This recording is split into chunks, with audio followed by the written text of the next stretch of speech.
Japanese admirals could not believe their eyes. The once proud Imperial Japanese Navy, veered across the Pacific, was suddenly being strangled, not by mighty aircraft carriers or B-29 bombers, but by silent, unseen predators beneath the waves. By 1944, Japan's war machine was starving, its merchant fleet shattered, and its admirals were forced to face a brutal truth. America's submarine fleet had done the impossible. But how did it happen? How did a relatively small and overlooked force of American submarines become the deadliest weapon of the Pacific War? And why were Japanese admirals so unprepared for this silent war that would bring their empire to its knees? Tonight, we dive deep into the untold story of the U.S. submarine campaign, a story of courage, tragedy, and shocking destruction that changed the course of World War II. Imagine the world on the eve of Pearl Harbor. The Pacific Ocean is Japan's domain. Its fleet of aircraft carriers and battleships strike fear into its neighbors. Its admirals believe they are masters of the sea, and their navy is considered one of the most powerful in the world. The United States, by contrast, is not fully prepared for war. Its submarine fleet in the Pacific is small, outdated, and spread thin across bases in the Philippines, Hawaii, and the West Coast. The fleet's boats, mostly porpoise, salmon, and Sargo-class submarines, are slow, cramped, and carry faulty torpedoes. Few in Washington think these boats will play a major role in the coming conflict. And yet, just hours after the devastating attack on Pearl Harbor, Admiral Thomas C. Hart, commander of the Asiatic Fleet, issues an order that will mark the start of a new kind of war: execute unrestricted submarine warfare against Japan. This is a radical decision. America had never waged unrestricted submarine warfare before. There would be no warnings, no stopping to rescue survivors. Every Japanese ship, whether a warship or a merchant freighter, was now a target. At first, the results were disappointing. American submarines went on patrol, but their torpedoes often failed to explode, ran too deep, or missed entirely. Some skippers returned home humiliated, having fired every torpedo on board without a single sinking. But these early failures masked a dangerous truth. The U.S. had just opened a front that Japan was totally unprepared to fight. Japanese admirals had invested heavily in battleships and carriers, but they had neglected anti-submarine warfare. Their convoy system was weak, their sonar technology primitive, and their destroyers poorly trained to hunt subs. This weakness would soon be exploited, and the Imperial Japanese Navy would pay a terrible price. By 1942, American submarine commanders were beginning to learn the craft of undersea warfare. Men like Dudley Morton of the USS Wahoo and Richard O'Kane of the USS Teng would become legends. Their daring attacks would sink troop transports, tankers, and even Japanese warships, sometimes right under the noses of enemy escorts. But this was not an easy war. The submariners faced depth charge attacks, mechanical failures, and the constant terror of being trapped underwater with no escape. More than 1 in 5 American submarines sent to the Pacific would never return, making this one of the deadliest assignments of the war. And yet, they kept going back. Every patrol became more deadly, more effective, and more devastating to Japan's fragile supply lines. What came next would shock even the most hardened Japanese admirals, as the very lifeblood of their empire was drained from beneath the sea. As 1942 wore on, the silent war beneath the waves began to take shape. America's submarine fleet was still small. Barely 50 boats were operational in the Pacific at the start, but their mission was clear: starve Japan of the fuel, food, and raw materials it needed to fight. And every submarine skipper knew that each torpedo fired was a chance to strike at the heart of the Japanese war machine. In those first months, U.S. submarines prowled the waters off the Philippines, Formosa, and the East China Sea. These waters were rich with targets: Japanese troop transports ferrying soldiers to invade the Dutch East Indies, oil tankers hauling precious fuel from Borneo, and cargo ships carrying everything from rice to steel. But the results were frustrating. The Mark 14 torpedo, the standard weapon of the silent service, was proving to be a nightmare. Many would run under the target and fail to explode. Others would detonate too early or too late. One skipper, after watching multiple torpedoes bounce harmlessly off the hull of a freighter, reportedly cursed, "We're risking our necks for nothing." For months, submarine crews sent angry reports back to Pearl Harbor, but the Navy's Bureau of Ordnance insisted the torpedoes were fine and that the problem was poor shooting. This bureaucratic stubbornness would cost lives and delay the submarine campaign's full impact. Meanwhile, Japanese admirals remained confident. After all, their navy had just humiliated the United States at Pearl Harbor and swept across Southeast Asia, capturing Singapore, the Philippines, and the Dutch East Indies in a matter of months. In their minds, submarines were a nuisance, not a threat. Japanese shipping moved mostly unescorted in the early war years, with no proper convoy system. They assumed the Imperial Navy's surface fleet would protect them, but this would prove to be a fatal mistake. By mid-1942, cracks were beginning to appear in Japan's armor. Submarines like USS Seawolf, USS Gudgeon, and USS Grenadier scored some of the first real successes, sinking freighters and even warships. One of the most celebrated early kills came in January 1942, when USS Gudgeon sank the Japanese submarine I-173, the first enemy sub destroyed by an American boat. It was a small victory, but it sent shockwaves through the Japanese Navy. If American subs could kill Japanese subs, nothing was safe. And then came the daring commanders, the pirates of the Silent Service, who changed everything. One name stands out in the early days: Commander Dudley "Mush" Morton, skipper of the USS Wahoo. Morton was bold, aggressive, and unorthodox. He believed submarines should attack on the surface at night, using their speed and deck guns to close in on the enemy. In one patrol in 1943, Wahoo sank multiple Japanese ships in a single week, earning the nickname the most dangerous submarine in the Pacific. Japanese admirals were stunned. Their ships were going down in waters they thought were safe, and their sailors began to fear the very ocean they sailed on. Morton's tactics would inspire a new generation of skippers, including Richard O'Kane, who would later command the USS Tang and become one of the most successful submarine captains of the war. By late 1942, America was producing more submarines and learning how to use them more effectively. Wolfpack tactics, multiple submarines coordinating attacks, began to be used. Patrol areas were expanded, reaching closer to the Japanese home islands. The Japanese were beginning to feel the squeeze. Shipping losses climbed month by month, but they still underestimated the scale of the threat. No serious effort was made to form large escorted convoys until it was too late. The stage was now set for a dramatic escalation, a campaign that would turn Japan's supply routes into a graveyard of ships. By 1943, the U.S. submarine campaign was entering a deadly new phase. The early frustrations with faulty torpedoes were finally being addressed. Engineers had corrected depth control issues, fixed the contact exploders, and improved the magnetic detonators. For the first time, American submariners had weapons they could trust, and with those weapons came a terrifying level of destruction for Japan. Once the torpedo problems were solved, the effect was immediate. Suddenly, Japanese tankers and freighters began exploding in spectacular fashion. Submarines like USS Trigger and USS Drum were sending ship after ship to the bottom. In the East China Sea and around the Philippines, what had once been relatively safe shipping lanes turned into killing zones. Entire convoys were wiped out in single patrols. Admiral Charles Lockwood, commander of the Pacific Submarine Force, famously declared, "We are now prosecuting a war against Japanese logistics that will starve them out of the Pacific." And he was right. By mid-1943, Japan had lost so many tankers that it was beginning to ration fuel for its warships. Battleships were tied up in port. Training flights for pilots were reduced because there simply wasn't enough aviation fuel. The success of the Silent Service was built on patience, daring, and nerves of steel. A typical attack might begin with hours of tracking a target on sonar and periscope. Then, at just the right moment, the submarine would fire a spread of torpedoes and pray that none missed. Moments later, the ocean would erupt with massive columns of water and fire as Japanese ships were torn apart. Survivors often had no time to send distress calls before more torpedoes finished the job. Japanese escorts would rush in, dropping depth charges in a frenzied counterattack. Submarine crews would dive deep, listening to the terrifying thuds of explosions getting closer and closer. For many submariners, these depth charge attacks were the most terrifying moments of the war. The hull groaned under the pressure, lights flickered, and every man aboard held his breath, waiting for the next explosion. Some of the most legendary patrols in submarine history happened during this period. USS Wahoo Shoot the Works Patrol 1943.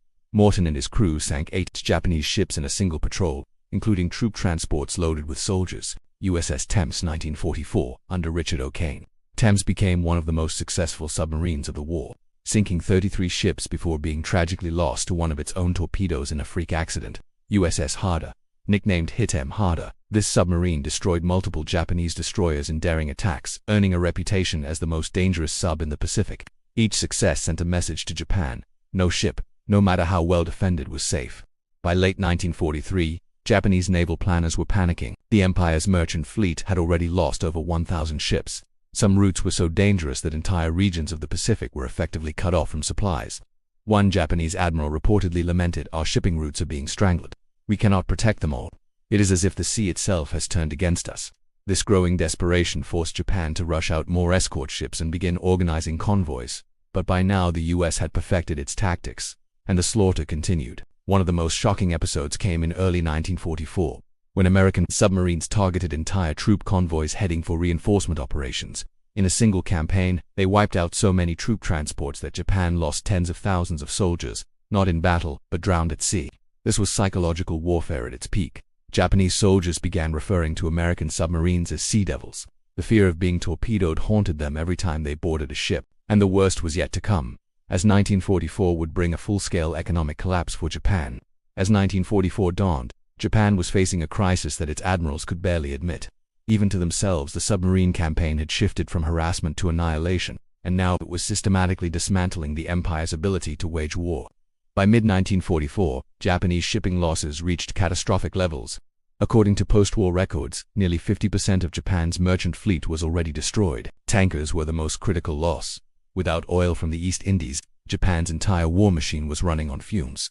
Admiral Toyoda Soemu reportedly warned Tokyo, if this rate continues, we will be unable to supply our armies or fuel our fleet within the year. And he was correct. Fuel shortages grounded entire air wings, left destroyers tied to piers, and forced the Imperial Navy to cancel major operations. The once proud combined fleet could no longer roam the Pacific. It had to save fuel for one last decisive battle. Desperate, the Japanese organized massive convoys, guarded by destroyers and corvettes. But American submariners adapted quickly, developing wolfpack tactics similar to the Germans. 3 or 4 subs would patrol together, attack from multiple directions, and overwhelm convoy defenses. The Japanese escorts could not cover all angles, and the result was often a massacre. One famous example was the Taiomaru convoy attack, in which multiple transports and escorts were sunk in a single coordinated strike. Survivors described the night ocean as a burning field of oil and fire. By this stage, American submarines were also benefiting from cutting-edge technology. Radar allowed subs to track convoys at night and in bad weather.